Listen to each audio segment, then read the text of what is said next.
Nagbigay inspirasyon ng International Accreditors for Continuing Education and Training o IACET sa mga Pilipinong profesional sa kanilang paparating na event sa susunod na taon na PSTD Grand Tipanan 2026. Sumasalamin ito sa lumalawak na pagkilala sa mga international na pamantayan ng pagkatuto sa Pilipinas.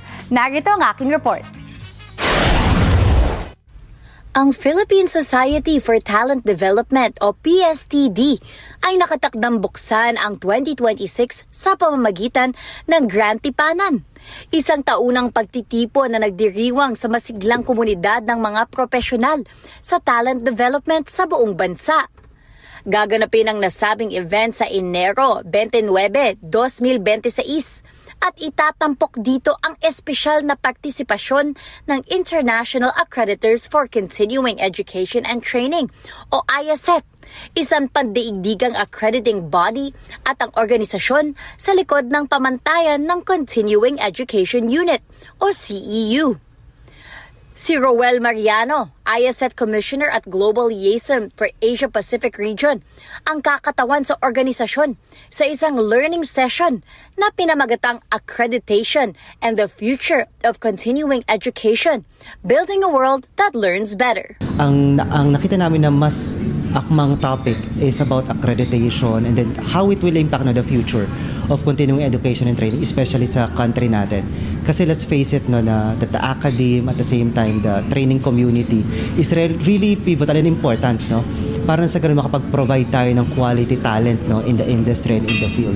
So ang focus namin will be more into papaano magle-leverage yung mga academic institutions plus mga organizations, no, sa training.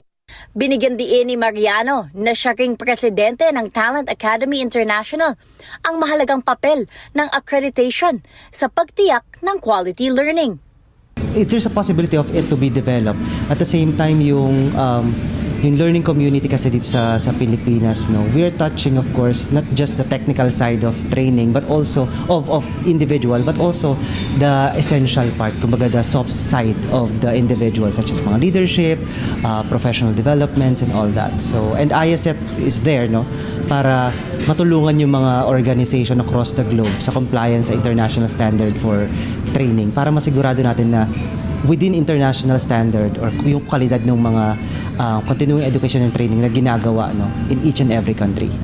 Ang partisipasyon ng IACET sa PSTD Grand Tipanan ay sumasalamin sa lumalawak na pagkilala sa mga internasyonal na pamantayan ng pagkatuto sa Pilipinas. Habang patuloy na nagbabago ang workforce ng bansa, mas marami pang organisasyon ang naghahanap ng mga paraan upang matiyak na ang kanilang mga learning program ay lumilikha ng makabuluhang epekto at nasusukat na resulta. Titipunin ng PSTD Grand Tipanan ng mga thought leader at practitioner na nagsusulong ng profesional na paglago at inobasyon sa larangan ng pagkatuto. Nagsisilbi rin ang event bilang isang plataporma para talakayin ang mga trend na humuhubog sa hinaharap ng workplace learning mula sa digital transformation hanggang sa global accreditation frameworks.